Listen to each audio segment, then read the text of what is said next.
Hola, ¿qué tal? Buenas noches y bienvenidos al programa de esta noche de miércoles. Recuperamos el pulso habitual al programa después del parón ocasionado por el fútbol, por ese derbi que enfrentó el derbi de la máxima, que enfrentó al Real Sporting de Gijón y al Real Oviedo. Bueno, un programa el de hoy con unos contenidos que tienen que ver analizando cómo fue el tratamiento a los ancianos, a los más mayores de cada casa durante esta pandemia. Hablaremos también de las conspiraciones de esos eminentes virólogos que ahora surgen y que van desde cantantes hasta actores, pasando por deportistas. Bueno, pues hay muchísimos que ahora saben mucho de estas cosas y lo transmiten y tienen sus adeptos incluso. Bueno, y también finalizaremos analizando cómo van a ser los festejos más tradicionales dentro de esta nueva normalidad. Un programa que ya comienza, como siempre, con la cabecera.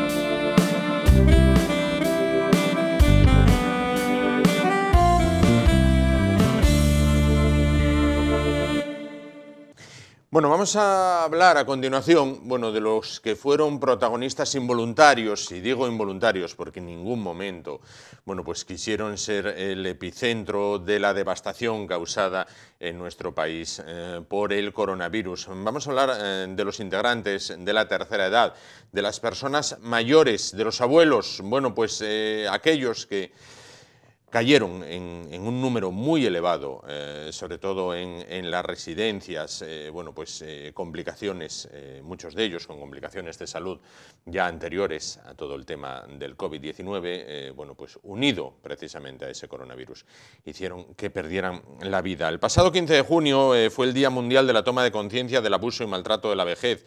Por este motivo, el programa de personas mayores de la Fundación La Caixa, organizó distintas charlas, simposios, conferencias.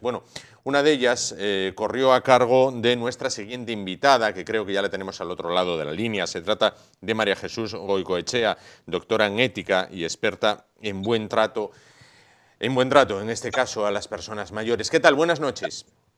Buenas noches, muy bien, muchas gracias por contar conmigo en el programa. Encantados de saludarle. De saludarla. Quería preguntarle, durante todo el tema del coronavirus, en sus comparecencias semanales, el presidente del Gobierno, Pedro Sánchez, aludía a un lenguaje que recordaba el lenguaje bélico. Decía, estamos en una guerra contra el COVID, el frente de batalla se libra en los hospitales. A esas bajas principales que sufrieron nuestras fuerzas, que fueron en personas mayores, ¿hubo un buen trato para ellas? Bueno, yo creo que probablemente en ese primer momento en el cual no había nada planificado para una emergencia así, lo cual es un problema, obviamente, pues probablemente en un primer momento lo que se hizo fue aquello que permitía atender al mayor número de personas posibles y en ese sentido, puede estar justificado que no se pudiera hacer una valoración concreta de cada persona, ¿no? Y que se pudiera establecer un criterio por edad o por no estar en una residencia, etcétera. Pero yo sí que creo que a partir de un momento determinado en el cual ya se podía valorar las cosas con mayor nivel de concreción y valorar cada persona, pues probablemente la edad ha sido un factor discriminatorio que ha discriminado a las personas mayores a la hora de acceder a determinados recursos. Y si bien quizá eso no se define como maltrato, sí se puede definir como edadismo o como discriminación por edad. En las conversaciones a pie de calle, hay personas que no se esconden a la hora de señalar que llegó un momento en el que a las personas se las discriminó, tal y como usted decía, por edad, pero se les discriminó entre la vida y la muerte. ¿Esto es así?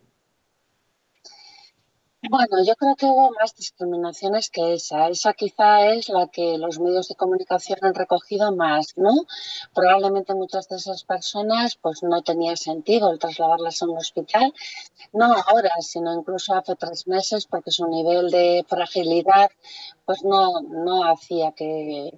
Quizá otras sí. quizá algunas sí que fueron discriminadas, no sé si tanto por edad o por el hecho de estar en una residencia, simplemente a poder ser trasladadas a un hospital en que pudieran tener acceso a algunas prestaciones. Pero bueno, quizá también ha habido otro tipo de discriminaciones respecto a las personas que se quedaron en las propias residencias, algunas de ellas probablemente no tenía sentido trasladarlas a una urgencia, pues el tipo de atención que pudieron recibir allí, ¿no? Sabemos que las residencias pues no cuentan normalmente, muchas de ellas, con los recursos necesarios pues para poder ser atendido o incluso para morir bien, ¿no? Claro. En ese sentido, pues bueno, yo creo que la falta de recursos no solamente ha sido respecto al tratamiento para el COVID, sino también respecto al resto de la atención, ¿no? En este país todo se politiza y todo es objeto de polémica. A las residencias de mayores privadas se las ha demonizado. ¿Hay causa para demonizarlas? No, yo creo que no. O sea, yo creo que la demonización, en principio, y la generalización no es buena, ¿no? Yo creo que probablemente hay algunos centros residenciales privados y algunos centros residenciales públicos, pues que no atendieron suficientemente bien a las personas, ¿no? Por múltiples motivos, pero yo creo que el motivo más importante ha sido la falta de recursos. En algunos casos que esos recursos debieran de haber estado porque las personas en el medio privado habían pagado por ellos, pues puede ser, pero mayoritariamente pues una residencia no es un hospital. Y Claro. por tanto no podemos pretender que en un sitio donde la gente vive, aunque haya atención para las cuestiones de todos los días, ¿no? Como podríamos decir, la atención primaria puede estar cubierta, pero no se puede pretender en una residencia que haya una atención hospitalizada, como no se puede pretender que en un centro ambulatorio pues haya una atención Claro, especializada en enfermedades infecciosas. Entonces, yo creo que no. Yo creo que realmente los recursos necesarios para las especializaciones tendrán que seguir estando en el medio sanitario y no se trata de pensar que en una residencia vamos a poner un cardiólogo o un médico internista o un médico de infecciosas, porque no. Las personas tienen derecho a la asistencia sanitaria universal y gratuita en el servicio sanitario universal y gratuito y no tiene por qué estar en la residencia. Sí.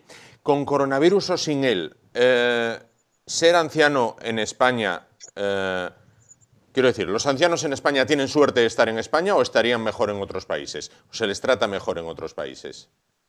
Bueno, yo creo que no sé en otros países, pero que se les trataba mejor en España hace un tiempo que ahora, eso es verdad. Y que como no tengamos cuidado, pues la pendiente resbaladiza va más y que por el hecho de ser mayor o de ser anciano o anciana, pues corres el riesgo de que determinadas prestaciones no te lleguen o determinados niveles de respeto en el trato no se cumplan, pues es cierto. O sea, en nuestra sociedad el problema está que el cierto nivel que podría haber de edadismo, de discriminación por edad antes de la crisis, ha aumentado. Eso es una evidencia, ¿no? Que es lo que decimos en el informe, ¿no? Porque se ha homogeneizado, se ha metido a todas las personas mayores en el mismo saco, se han dado mensajes. Bueno, las primeras semanas veías el telediario, ¿no? Leías cualquier informativo y te salían, bueno, han muerto 12 personas, pero todas ellas mayores de 75 años, ¿no? Sí. Como diciendo, bueno, se han muerto los que no valían, no se preocupen ustedes, ¿no? La siguiente semana, se han muerto 83, pero todas ellas mayores de no sé cuántos años, ¿no? Luego ya empezó a aparecer lo de las residencias, pero al principio el mensaje que recibían las personas mayores, algunas te contaban, ¿no? Me Sí, contaban a mí, sí. me decían, era terrible, o sea, lo que recibías era, no importa que vosotros os muráis, ¿no? Entonces, bueno, pues realmente yo creo que en ese sentido tenemos que recuperar los niveles anteriores y, a ser posible, mejorarlos, porque es evidente que nuestra sociedad aprecia menos la Claro. dignidad y el valor de las personas mayores. Claro. Hay una tendencia, no sé si coincidirá conmigo, hay una tendencia en España en la que cuando miramos de los Pirineos hacia arriba pensamos que todo, o prácticamente todo, es mejor. Cuando estalló todo lo de la pandemia, todo el coronavirus en España, creo recordar que fue en Holanda, donde las autoridades dijeron, esto pasa en España porque se preocupan demasiado por sus mayores. Quiero decir, si yo fuera mayor, estarían tranquilo en Holanda. El trato que se les da en otros países es peor, porque vino a decirse, si les llega la hora que se mueran, los tontos españoles que los están cuidando. Bueno, yo creo que las sociedades del norte de Europa, a diferencia de las sociedades mediterráneas, pues son sociedades donde la autonomía, donde la individualidad está mucho más desarrollada para bien y para mal. Es decir, en principio las sociedades son menos cohesionadas, las familias son menos cohesionadas y protegen menos a sus personas mayores como al resto de las personas. Pero para bien, pues las personas mayores tienen más protegido su derecho a la libertad. O sea que quiero decir que cada sociedad, pues bueno, yo estoy contenta en la sociedad en la que vivimos porque es una sociedad más cohesionada en la cual, bueno, pues podemos recibir más apoyos de nuestros vecinos, de nuestros hijos, de nuestros nietos, de nuestros hermanos, de nuestros amigos, a diferencia del norte de Europa, ¿no? Que no son sociedades tan cohesionadas. Pero sí que es cierto que probablemente como contrapartida, pues las personas mayores aquí pues tienen mucho menos protegido su derecho a la libertad. Aquí es bastante habitual que un hijo o una hija pueda decidir por el bien de su padre o de su madre, pues desde vender su piso y cambiarse de casa para que tenga ascensor hasta dejarlo en una residencia. O sea, que quiero decir que cada sociedad tiene sus ventajas y sus inconvenientes. Y nuestra sociedad, en ese sentido, es más proteccionista, pero a veces también más paternalista, ¿no? Ese sentido más paternalista hacia nuestros mayores o nuestra sociedad, y también de los mayores hacia sus hijos, cuando muchos de ellos están sosteniendo económicamente con sus pensiones a los hijos con familia que están en el paro, ¿enraiza en un sentimiento católico, en una cultura católica, a diferencia de los países protestantes del norte de Europa? Sí, sin duda el tipo de religión influye, ¿no? Sin duda, es decir, en el Mediterráneo la religión católica en general es una religión que ha salvaguardado más el grupo, el bien común, ¿no? Frente a la religión cristiana protestante que ha desarrollado más, sobre todo el calvinismo, pues la individualidad. Y que hay, pues cada uno tiene al final aquello que se ha ganado y que se ha merecido y que se ha hecho responsable de ello a lo largo de su vida. Entonces, si tú al final de tu vida pues te sientes mal, probablemente es porque algo has hecho mal antes, ¿no? La responsabilidad individual pues es mucho mayor y también en ese sentido pues el individualismo es mayor. Claro. Entonces, bueno, pues eso es cierto. Yo creo que sin duda la religión forma parte de la cultura de la religión a veces, y eso es así. Y otras sociedades donde la religión pues se entiende que no, que somos más responsables unos de otros y que desde ahí tenemos responsabilidades sobre nuestros mayores, sobre nuestros hijos, sobre el prójimo, pues entonces somos más cohesionadas, sí, sin duda. Para finalizar, ¿qué enseñanza nos deja o nos está dejando esta pandemia del coronavirus en lo que se refiere al trato con nuestros mayores? Bueno, pues yo creo que la primera enseñanza y que es importante es el darnos cuenta de que todos podemos ser vulnerables y no solo los mayores. O sea, este virus nos ha mostrado que todos necesitamos unos de otros y que desde ahí pues nuestra sociedad tiene que contar con los recursos suficientes para cualquier situación de fragilidad. En este momento, pues estamos superando ya la crisis y, por tanto, la situación de fragilidad de las personas más dependientes. Pero bueno, hace 3 meses, pues todos estábamos preocupados con que hubiera camas suficientes, profesionales sanitarios para nosotros y también UCIs para nosotros, con lo cual, pues yo creo que esa es una enseñanza importante, ¿no? Que la fragilidad puede ser la de cualquiera en cualquier momento y que tenemos que tener sistemas que protejan la fragilidad. Y yo creo que una segunda enseñanza es que las personas mayores son muy distintas. Es decir, dentro de esta crisis, pues ha habido algunas personas mayores dependientes, pero después ha habido muchas personas mayores, aproximadamente el 80% de las personas mayores, por ejemplo en Asturias, en donde he estado muchas veces haciendo muchas colaboraciones, son personas autónomas, cuidadoras, que han cuidado a personas dependientes en esta crisis, a maridos, a hijos con discapacidad, a otras personas, a sus padres, y que por tanto sin ellas probablemente no hubiéramos podido llevar adelante esta crisis. Muchas personas mayores que iban a centros de día o a centros X y que han quedado suspendidos, pues han sido cuidados por hombres y mujeres de 60 y tantos años, de 70 años, en sus casas durante 80 días, ¿no? Por tanto, yo creo que esa es la otra cuestión, o sea, que las personas mayores también en esta crisis, como tantas veces, probablemente han aportado muchísimo más que lo que han recibido, ¿no? Y que yo creo que es justo, a partir de ahí, pues plantear otro modo de entender y de contar que es ser mayor, ¿no? Y los servicios que prestarán, porque coincidirá conmigo en que lo apuntábamos antes, ahora con la crisis sanitaria casi ganada, pero la económica con las tasas de paro disparándose, ahora muchos abuelos van a ser el sostén de la familia, al margen de continuar prestando ese servicio de guardería que prestan con los El de nietos. guardería, el de cuidados de personas con discapacidad, el de dar avales para los bancos para que sus hijos puedan reflejar sus negocios, el de cuidar a sus nietos, el de aportar económicamente pues para que la sociedad como tal pueda haber alguien que gaste dinero y que compre cosas. O sea, que quiero decir que realmente la aportación que hacen las personas mayores a veces no somos conscientes de ello porque todo el rato nos fijamos en el gasto que nos generan, ¿no?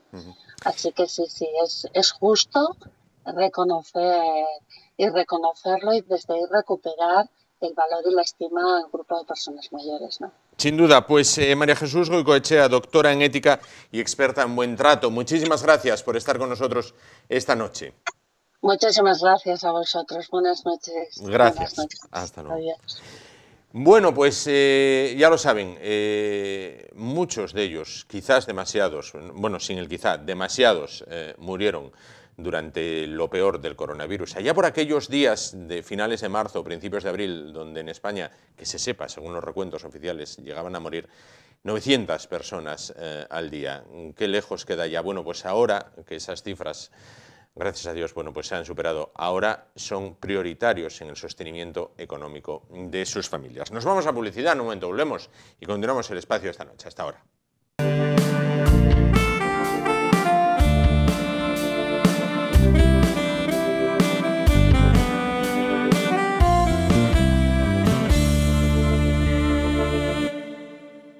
Bueno, pues continuamos el espacio de esta noche. Vamos a hablar a continuación de un tema que nos gusta y que nos apasiona, que es el tema de las conspiraciones, porque ¿cuántas hay? Hay tantas prácticamente como días de la semana, bueno, como días del año en este caso. Bueno, pues quien sabe y mucho de conspiraciones es nuestro bloguero de cabecera y conspirador también, José Manuel Ruiz. ¿Qué tal? Buenas noches. Hola, buenas noches, Juan. ¿Qué tal? ¿Qué Por aquí tal? todo bien. Bueno, ¿cuántas conspiraciones nos hemos perdido de analizar desde allá el lejano mes de febrero, que analizábamos la última, o en marzo, quizás en marzo fue la última que analizamos, nos perdimos, digo cronológicamente, ¿no? Nos perdimos la de abril, la de mayo, nos perdemos la de junio. No, en abril hicimos la segunda parte del coronavirus. No, digo que no tuvieran que ver con el coronavirus, ya luego ya eran todas relacionadas con coronavirus, pero bueno, recuperaremos poco a poco la normalidad. El tema que vamos a tratar hoy, bueno, pues son famosos que creen cosas raras e influyen sobre muchas personas. Bueno, pues no son influencers de estos, no. Pues unos son cantantes, otros son actores, otros son deportistas, otros son economistas, otros son... Bueno, hay de todo. Pero, ellos tienen una opinión muy particular sobre algunas cosas y luego influyen, ¿no?, en el resto de la población. Antes de esto, José Manuel, vives en Gijón. En Gijón, durante estos días, hay acampados, creo, en el Parque Isabel la Católica, el movimiento antivacunas. Sí, son antivacunas y anti-5G también. Ahora mismo hay como un pack, ¿no?, de la conspiración. Hay como un pack que incluye a las vacunas, al 5G y tal. Y ahí están acampados, parece ser que no los pueden echar, y quieren hacer como una especie de movimiento 15M, no sé qué, así en plan hippie, Bueno, no sé, supongo que en algún momento los echarán de ahí, no sé. Bueno, ahí están. Bueno, Ahí están, sí. el que debe ser un sumo sacerdote para esta gente debe ser Miguel Bosé, el cual, además de cantar, de repente descubrimos que era un eminente virólogo. Así es, así es. Ahí lo tenemos dando lecciones al pueblo llano de cómo tiene que comportarse. Y una cosa que le aconsejaría a Miguel Bosé es que mucha gente que tiene iPhone y iPad y cosas de Apple, por defecto, cuando envías un Twitter o un email, te pone enviado desde mi iPhone. Yo eso lo quitaría, porque bueno, hablar de conspiraciones y desde un iPhone, bueno. Pero él ahora es, digamos, tiene el pack. Sí. ¿No? Ahora mismo hay un pack ¿Sí? de conspiraciones, por eso te digo que a lo mejor no nos perdimos tanto estos meses, bueno, históricas, pero es que ahora mismo hay un subidón de todo esto que incluye el 5G, ahí está Miguel Bosé anti-5G, que incluye el movimiento antivacunas por a las vacunas les van a meter como un nanobot dentro para controlarnos. Sí. No sé yo por qué alguien querría controlar a Miguel Bosé, pero bueno, vale.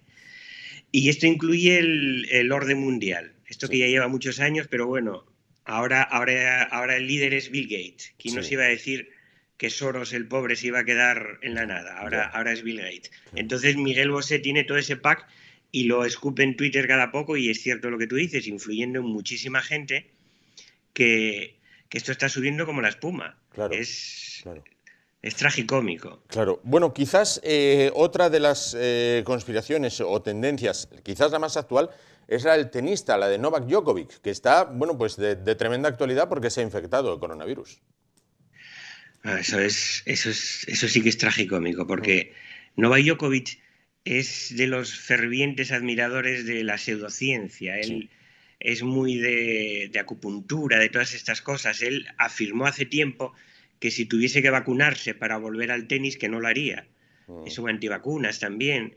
Entonces organizó el Adria Tour, una especie de torneo de amor, se abrazaban cuando llegaban del avión.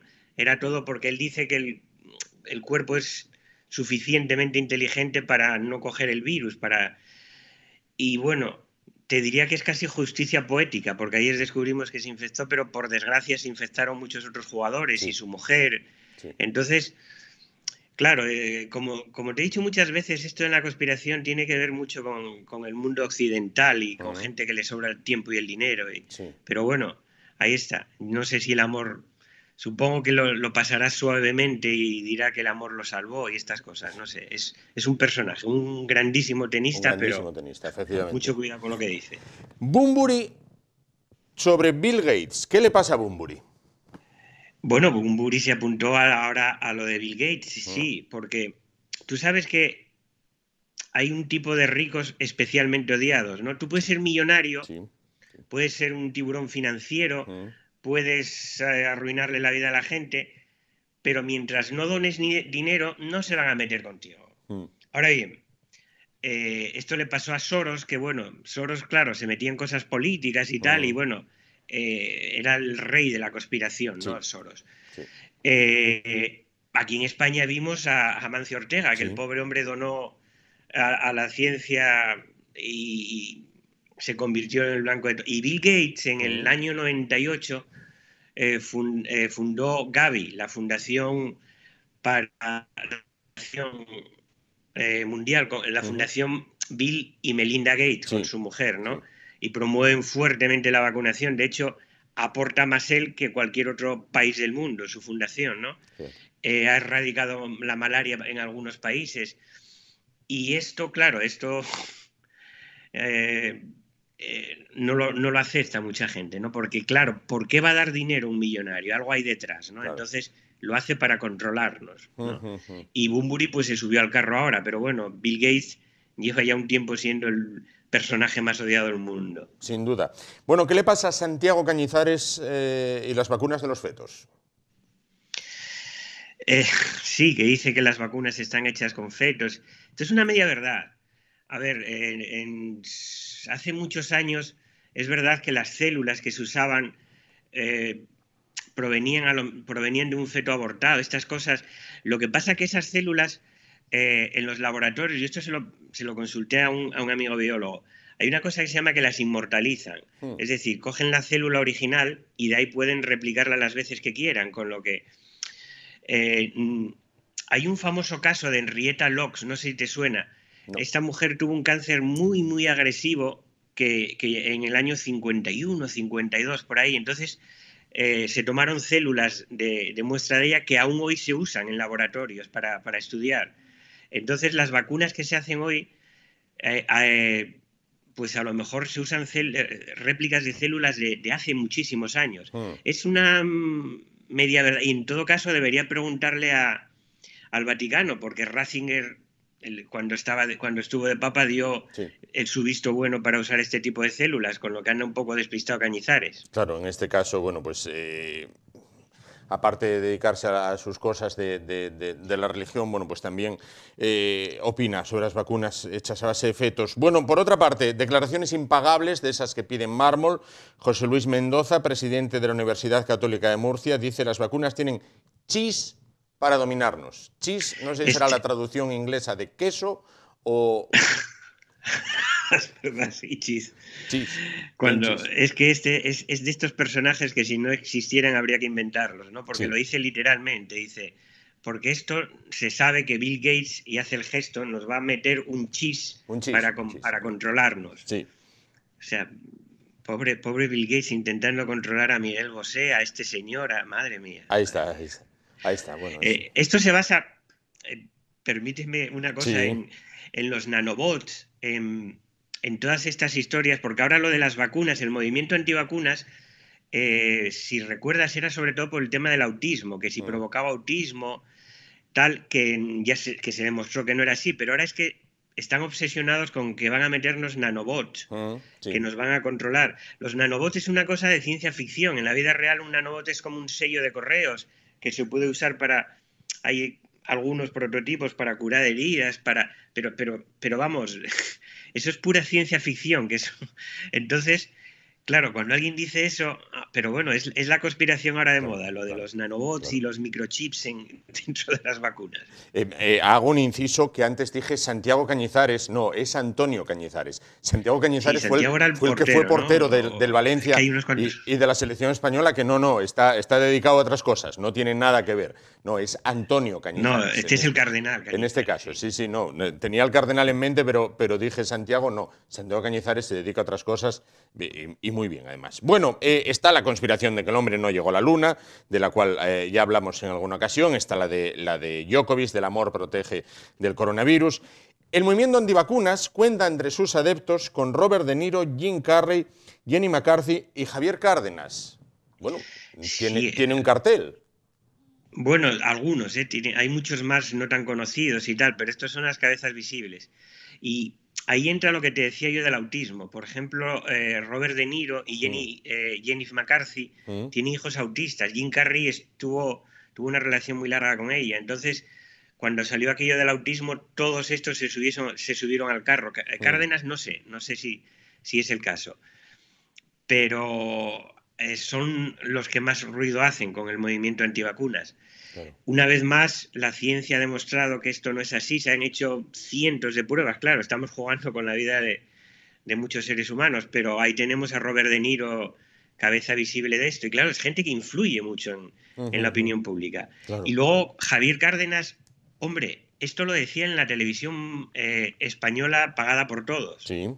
Con lo que este señor, menos mal que no lo entiende nadie, porque acababa así, pero no sé, financiar a alguien que te diga que las vacunas son peligrosas, no sé, me parece a mí una irresponsabilidad tremenda. Cuando menos inquietante. Bueno, luego está el tema de la cienciología, que cuenta con dos estupendos actores que quizás el tema de la cienciología incluso les haya podido lastrar su carrera cinematográfica, como son John Travolta y Tom Cruise. Tom Cruise, que antes, cuando yo era más joven, se decía Tom Cruise, pero bueno, vamos a decir Tom Cruise. Sí, esto de los actores cambia. Yo cuando era crío decía Kirk Douglas. Sí. Y ahora al hijo lo llamamos Michael Douglas. Douglas, sí. Estas cosas que cambian. La cienciología es una secta, religión, movimiento muy curioso. Porque solo son en el mundo unos 40.000 o 50.000, pero sin embargo todo el mundo sabe lo que es, los conoce. Y... Pero claro, lo que en España creo que está considerada como secta. Lo que no todo el mundo sabe es lo estrafalario de esto, ¿no? Esto se basa en un extraterrestre que vino al mundo hace 73 millones de años y mató a todos sus congéneres en un volcán. De hecho, la Dianética y tiene un volcán como símbolo. Sí. Y bueno, es una chifladura total, salvo que tengas en cuenta que el creador, Ron Hubbard, era escritor de ciencia ficción. Ganó mucho dinero escribiendo ciencia ficción y creó esto, bueno. Y entonces tiene como castas dentro de la cienciología. Claro. Y la más, digamos, hay gente que trabaja allí, que gana muy poco, tal, y luego tiene un apartado de famosos. Esto es real. Tiene como cienciología de famosos que viven en California y tal, y ahí está John Travolta, que bueno, estuvo muerto, resurgió con Tarantino y tal, Tom Cruise, que es verdad que se le acusa, siempre se le está atacando por eso, pero si lees un poco lo que es la cienciología, es de locos total. Totalmente. Bueno, luego hay teorías de las cuales ya hablamos en alguna ocasión, que son como el non plus ultra de las conspiraciones, como es el 11S, fue un montaje de la CIA, la conspiración sobre Kennedy. Pero hay una aquí que me llama la atención, dos que me llaman la atención. Mariló Montero y el alma puede transmitirse a través de los órganos trasplantados. ¿Cómo es esto? Sí, tenía un programa, además yo esto lo viví en directo, me acuerdo, porque estaba en un bar y la oigo, estaban hablando de trasplantes. Sí. Me acuerdo perfectamente. Y entonces, en un momento dado del trasplante, ella dice que no estaba a favor de los trasplantes y decía literalmente algo así como, porque tú imagínate que te trasplantan el corazón de un asesino. ¿Quién te dice a ti que el alma de ese asesino no pasa a ti? Porque no está demostrado que el alma no esté en los órganos. Vaya. Yo me acuerdo que me quedé con el café así en la mano. Me digo, madre del amor hermoso. En las conspiraciones, claro, ¿quién tiene que demostrarte que el alma no es al revés? Serías tú la que tendrías que demostrar que el alma está en los órganos. Sí. Y bueno, lo que me cae bien de esta mujer, que ella nunca se echa para atrás. Ella luego la acusan en Twitter y está toda esta cosa de que pides perdón. Sí. ¿No? Ella no sé, por ejemplo, dentro de estas cosas raras, ahora Woody Allen, tú sabes que, bueno, en Oviedo lo tomaron con la estatua, tal, ahora escribió su autobiografía y otra vez están metiéndose con Woody Allen y tal, y salió Spike Lee, el director, a defenderlo, que es además un director bastante reputado y tal, y le dijeron, hombre, ¿cómo se te ocurre defender a Woody Allen? Ya pido perdón por defender... No, Mariló Montero no se echa para atrás, dice, pues yo sigo pensando que yo no me pondría el corazón de... Pues mira, oye. Nueva cronología de Kasparov. ¿Qué pasa con Kasparov? Kasparov es una persona que tiene un coeficiente intelectual muy alto, ¿no? Porque hay una cosa que pasa con esto de las conspiraciones y de los bulos y todas estas patrañas, que es que a veces tendemos a mirar por encima del hombro a la gente que quiere cosas raras, ¿no? Como el terraplanismo, ¿no? Bueno, el terraplanismo. En cambio, Kasparov cree la nueva cronología es otra vez una chifladura, pero muy bien planteada. Es un matemático ruso que dice que toda la historia en realidad tiene unos 1000 años, calcula él. Por ejemplo, Jesucristo lo sitúa en 1100 y pico. Los egipcios en la Edad Media, ¿no? Todo lo demás es una patraña. Él, de hecho, tiene una serie una enciclopedia con su cronología. Se basa en cosas matemáticas, en fallos que él detectó, en arqueólogos, es una cosa increíble, ¿eh? De estas que merece la pena dedicarle un día para ver para lo que da la mente humana. Y Kasparov se unió a la nueva cronología. Ahora está un poco menos activo por ahí, pero vamos, era uno de sus máximos aladides. Claro, pero yo pregunto, esto siempre me lleva a la siguiente pregunta. Vamos a ver, Kasparov, un hombre tremendamente inteligente, bueno, ¿cómo de repente una persona, bueno, pues cae en las redes de estas teorías? Esta me parece, esta voy a mirarla. Cuando llegue esta noche a casa tengo que mirarla, porque ¿cómo es esto de que la cronología? Es decir, entonces, ¿los egipcios no existieron, los romanos tampoco? No existieron, pero en la Edad Media, digamos que no... toda la historia está mucho más comprimida. Y entonces en la Edad Media, ¿qué había? O sea, lo de la Edad Media, ¿dónde corresponde? Lo de la Edad Media pues estaría en 1400, por ahí, digamos, y luego a partir de 1600, aparte que luego todo lo que se dice es mentira en su mayor parte, salvo lo que te dice la nueva cronología, claro. Bueno. O sea, échale un vistazo porque es apasionante. Claro, claro. Esto nos lleva, José, cómo estas personas, todas ellas conocidas, pues desde Kasparov hasta Bruce Willis, bueno, pues Martin Sheen, John Travolta, Tom Cruise, Robert De Niro, Iker Casillas, Djokovic, Antonio Cañizares, Bunbury, Miguel Bosé, voy leyendo de abajo arriba en este caso, ¿cómo pueden influir en el parecer de las personas, ¿no? Son gente tremendamente conocida, tremendamente famosa, con muchísimos seguidores, dicen una pijada de mayor o menor calibre y hay gente que lo cree.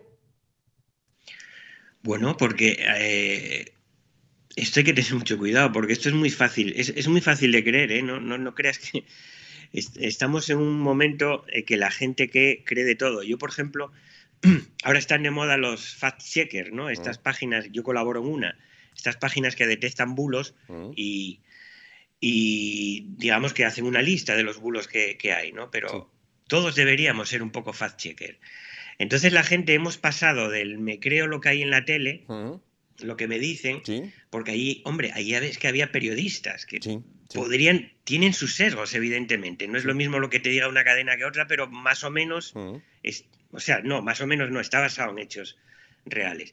Ahora hemos pasado a lo que nos llega por WhatsApp, lo que te manda tu cuñado por WhatsApp, que hombre, es tu cuñado, es abogado, o es, yo qué sé, filólogo, ¿cómo no le vas a hacer caso? Claro. Entonces, es muy fácil creer en estas cosas. Y luego hay que tener mucho cuidado cuando decimos, bueno, pero esto es una barbaridad, yo qué sé, el terraplanismo, ¿no? Es una barbaridad. A mí eso tengo muchas discusiones sobre eso, ¿no? Miramos a los terraplanistas así, pero, por ejemplo, a la gente que cree que el hombre no fue a la luna, no. Y a mí me causa mucho más asombro el que cree que el hombre no fue a la luna, porque eso es incultura científica.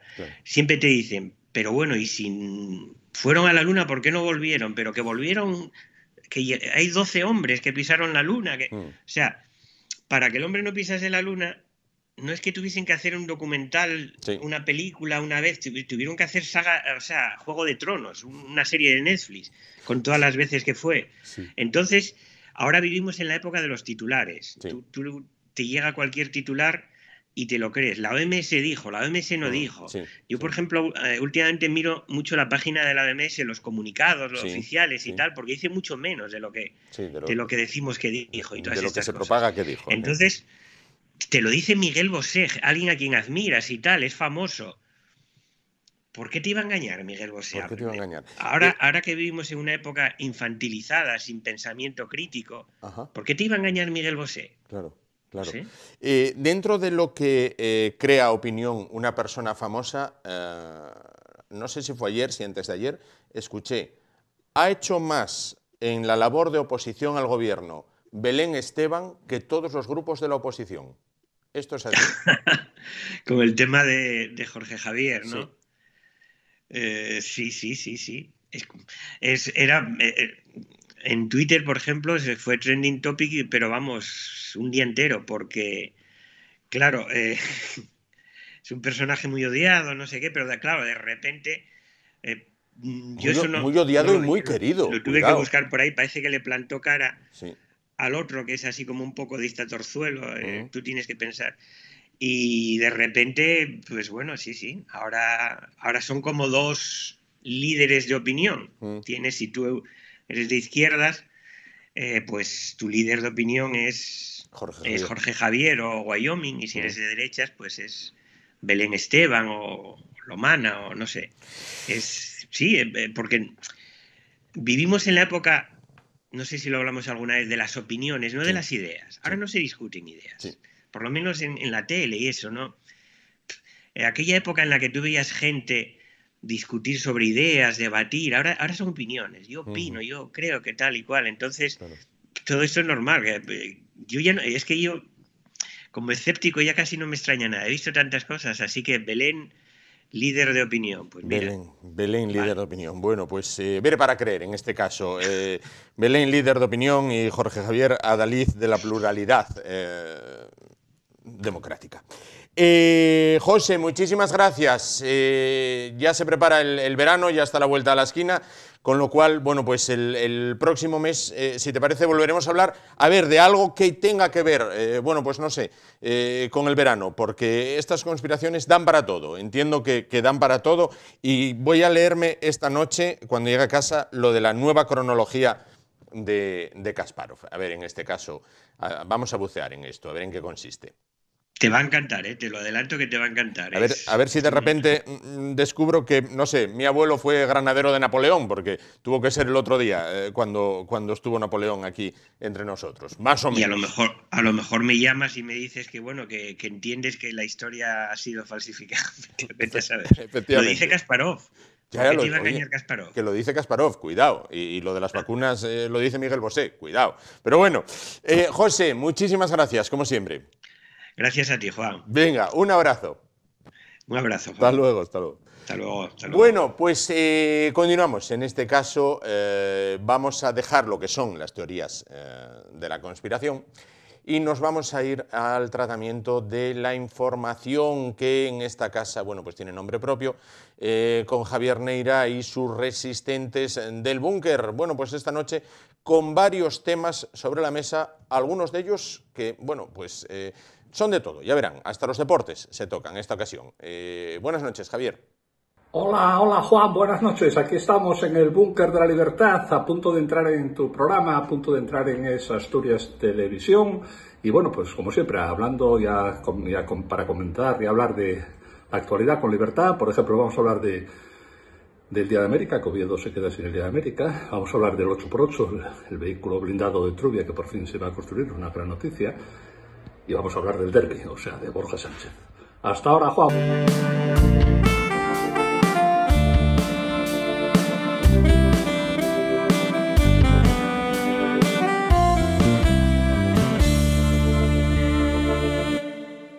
Bueno, pues continuamos. Y para poner cierre al programa de hoy, bueno, pues vamos a hablar de fiestas. Vamos a hablar de fiestas que vendrán dentro de esta nueva normalidad.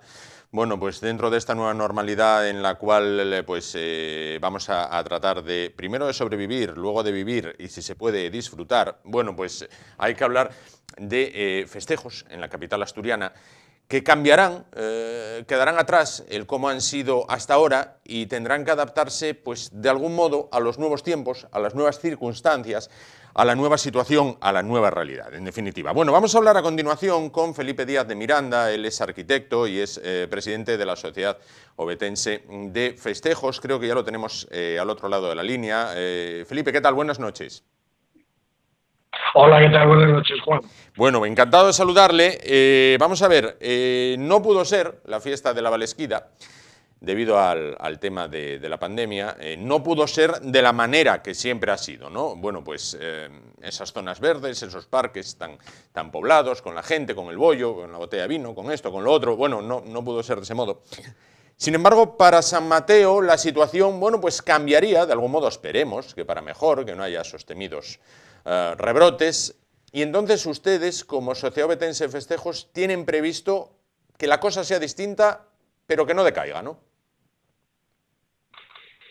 Vamos a ser. Nosotros lo primero es que no somos adivinos, en el buen sentido de la palabra. Estamos a expensas, lógicamente. La intención, lo primero, Sociedad Ovetense de Festejos, la intención es celebrar todos los eventos que tenemos en la manera en que sea posible y nos dispongan las autoridades sanitarias y el Ayuntamiento de Oviedo poder hacerlo. Lo primero, disposición para hacerlo, sí, absolutamente todo. ¿Cómo lo vamos a hacer?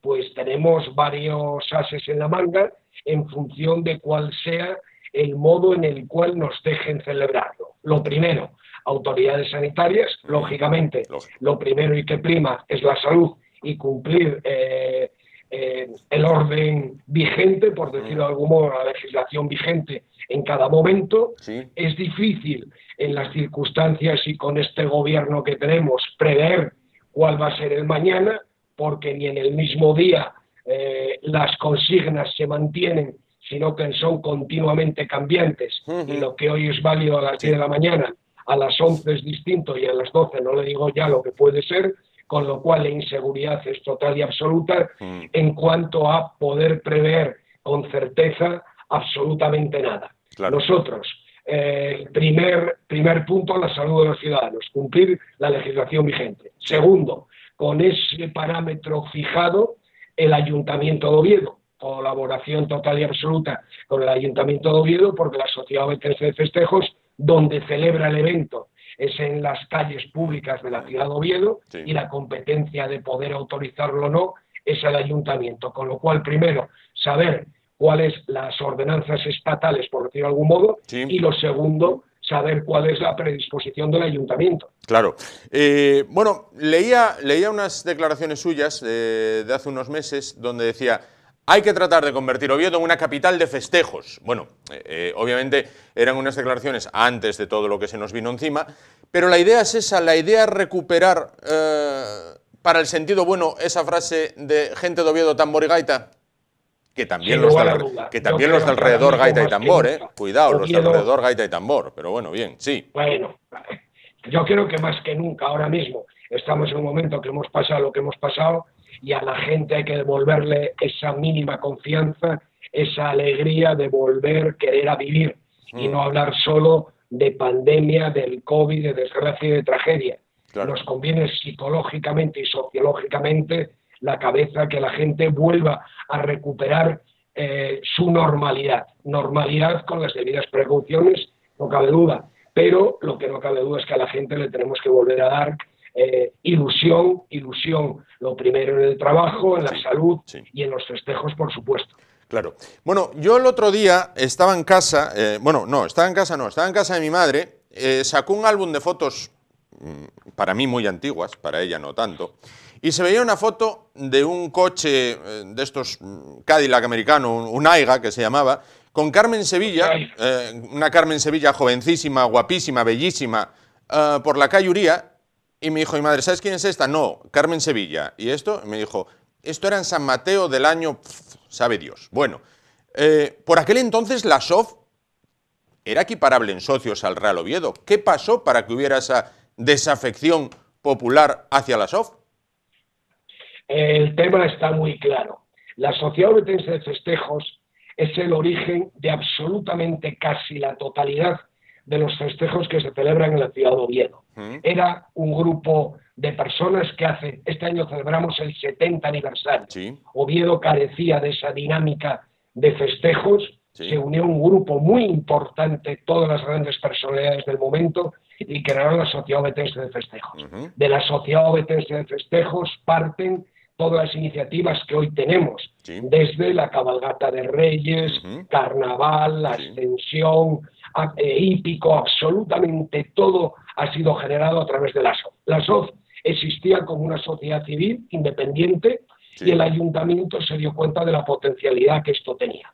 El ayuntamiento en un determinado momento interviene, por decirlo de algún modo, la Sociedad Ovetense de Festejos, y la convierte, también por decirlo de alguna manera, en la concejalía propia del ayuntamiento. Correcto. Mucho más ágil, operativa, que no se rige por la ley de contratos del Estado, para poder efectuar contrataciones de todo tipo. Entonces, el presupuesto de la SOF dependía el 99,9% de las arcas municipales.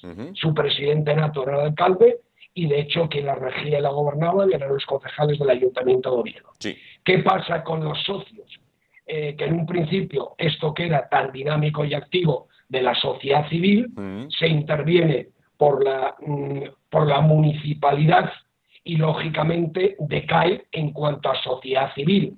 Y la gente se empieza a preguntar que para qué quiere ser socio de algo que realmente y prácticamente tiene las mismas ventajas cualquier ciudadano de la ciudad de Oviedo, que siendo socio, porque además Gabino de Lorenzo, que es un personaje único en la historia de la ciudad de Oviedo, se encarga de hasta el reparto del bollo, de regalar 25.000 bollos a todos los ciudadanos de Oviedo, sean socios o no sean socios, con lo cual hay un lapsus de dejar activo a la sociedad civil, decaimiento de la sociedad civil, intervencionismo de la municipalidad y lógicamente eso decae el número de socios que llegó a tener 30.000 socios la SOF.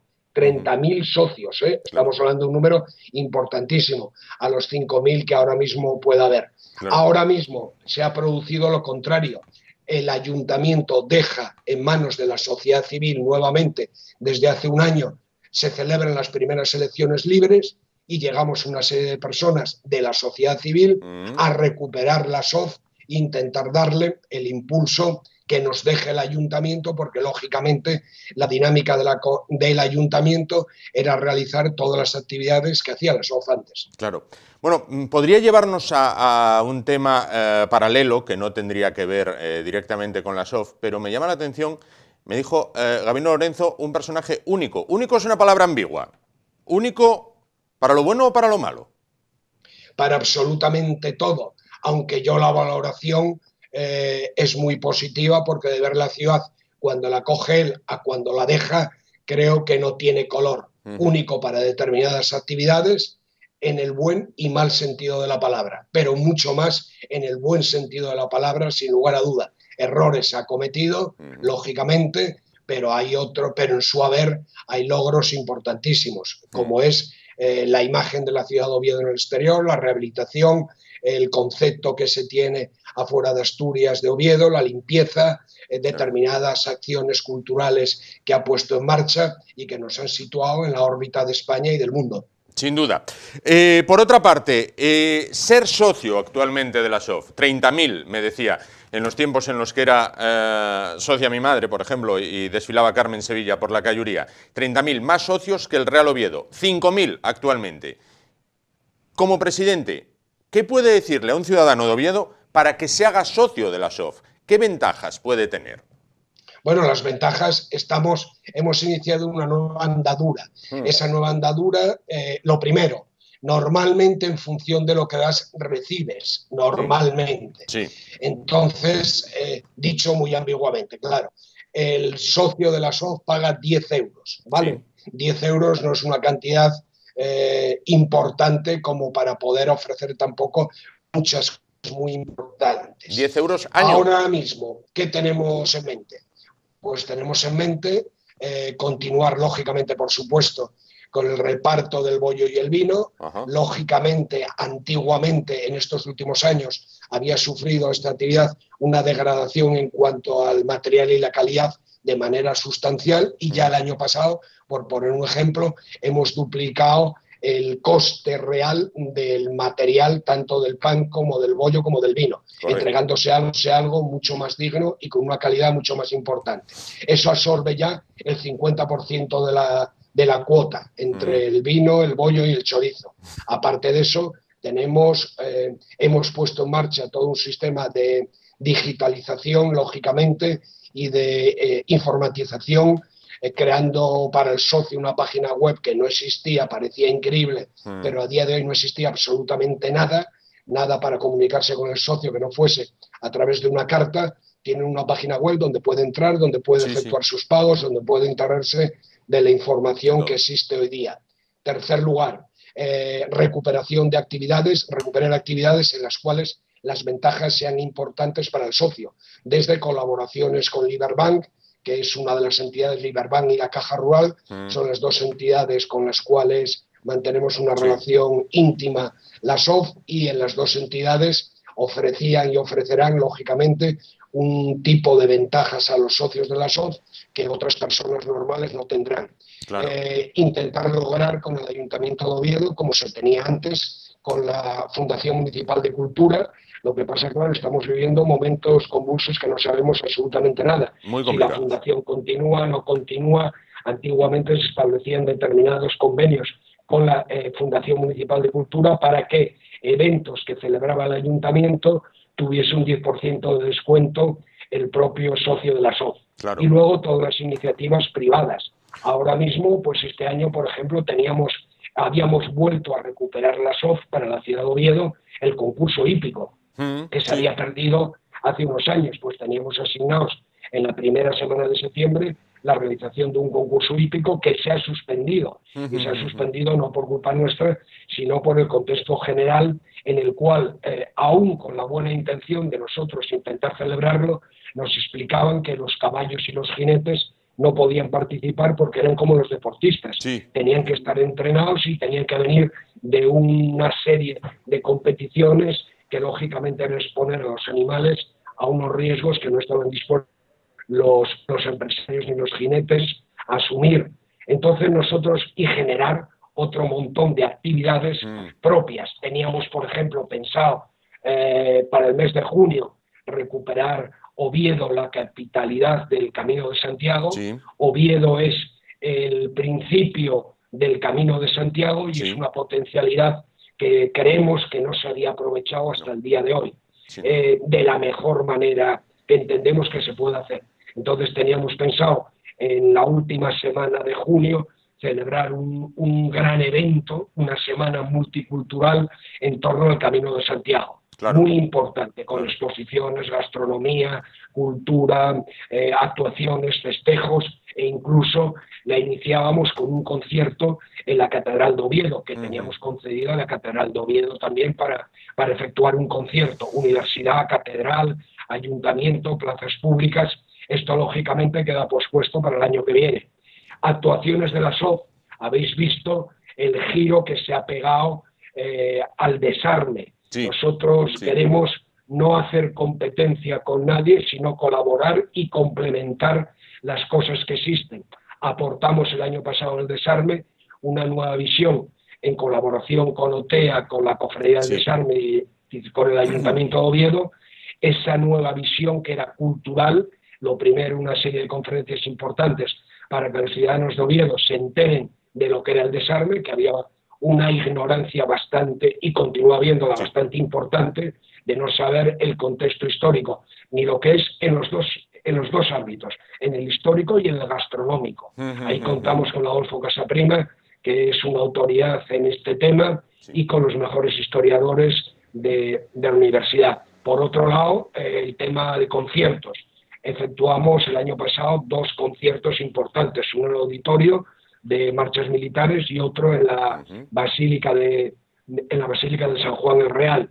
El tercer tema, recreación histórica. Creemos que Oviedo no se podía permitir el lujo de tener algo tan potencial como lo que se había creado desde hacía más de un siglo en torno al desarme, y que se ciñese única y exclusivamente a comer en un restaurante o en un bar. Hay que convertir a Oviedo esa semana en la capital de Asturias y de España, que aparte de venir a comer, y normalmente además para más INRI, era una comida tradicional de hombres, hay que abrirlo a hombres, mujeres y, ¿por qué no, a familias? Por supuesto. Entonces a las familias teníamos que darle esa recreación histórica que hemos montado, esas batallas, la batalla urbana en la plaza del Ayuntamiento, con un pregón, una batalla urbana, cañones, y en el parque de invierno otra batalla con caballos, ejército, campamento y demás. Verdaderamente estuvo muy, pero que muy espectacular. Felipe, perdón, que lo tengo en este lado, nos apremia el tiempo, por lo cual quería preguntarle una cosa, dentro de su condición de arquitecto, además de presidente de la SOF. Aunque esto podría llevarnos, como decíamos antes con el tema de Gabino Lorenzo, a un debate paralelo, ¿no? Pero sí quería que me diera una pincelada, como presidente de la SOF y también como arquitecto. Cuando todo recupere, más o menos, ¿Oviedo tiene una oportunidad histórica con los terrenos de la Vega? Oviedo lo que tiene en marcha es un plan general de ordenación urbana, una revisión de un plan general de ordenación urbana.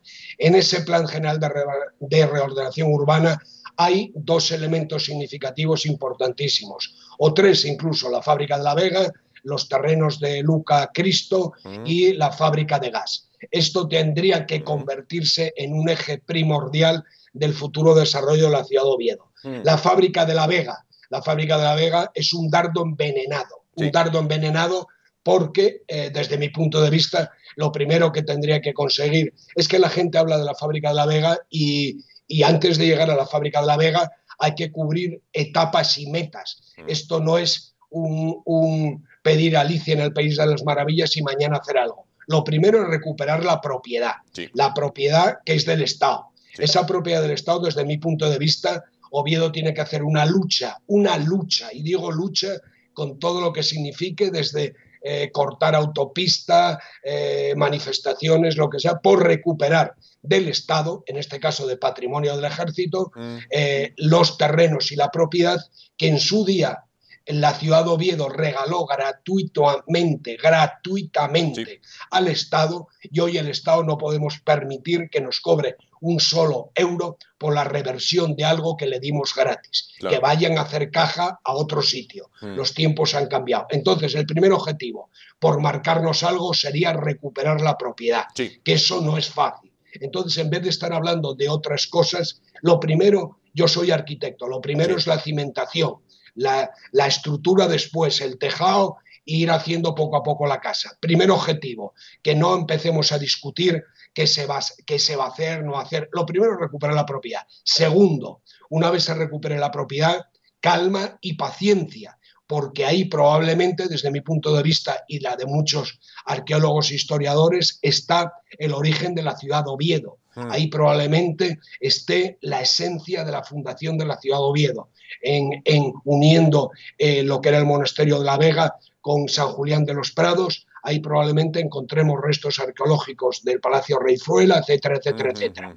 Entonces ahí, después de ser propietarios, tendrían que entrar los arqueólogos e historiadores a ver lo que hay y lo que no hay. Una vez se sepa lo que hay, el tercer paso sería patrimonio. Lógicamente, cultura y patrimonio. Ahí tenemos unas piezas que, aunque sean arquitectura y ingeniería del movimiento moderno, tienen el mismo valor exactamente igual que puede tener San Julián de los Prados. Lo que pasa es que hay que saber leer épocas y contextos históricos.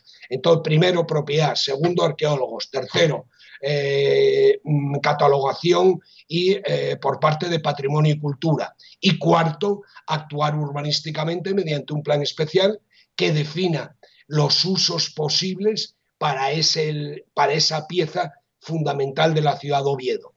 Estos son los pasos. Hablar al revés o de otra manera es engañar a los ciudadanos. Esto es un paso que nadie en la fábrica de La Vega va a poder hacer algo, en el mejor de los casos, antes de 5 años. Con lo cual, perder el tiempo pensando en qué vamos a dedicar eso, qué vamos a hacer ahí, etcétera, etcétera, etcétera, es engañar a la ciudadanía totalmente. Pues Felipe Díaz de Miranda, le emplazamos, me ha gustado hablar con usted, le emplazamos para una futura entrevista en la cual, bueno, pues a lo mejor con un monográfico de La Vega podamos hablar acerca del tema y hablaremos también de esa SOF, de cuando Carmen Sevilla, bellísima, desfilaba por las calles de Oviedo, de aquellos tiempos y de los que vendrán. La primera presidenta de la SOF, doña Carmen Polo de Franco, no lo olvidéis. Sí, efectivamente, eran otros tiempos, sin duda. Pues encantado de hablar con usted, encantado de saludarle. Muchísimas gracias. Buenas noches. Buenas noches. Un abrazo muy fuerte a todos. Un abrazo. Pues con el deseo en el horizonte de que se clarifique el futuro de La Vega y que Oviedo recupere, bueno, pues sus festejos, sus tradiciones dentro de esa nueva normalidad y volvamos a ser gente de Oviedo, tambor y gaita y los de alrededor, gaita y tambor. Llegamos al final del espacio de hoy. Nos vemos mañana a partir de las 10 de la noche. Hasta entonces, gracias por su atención. Muy buenas noches. Chao.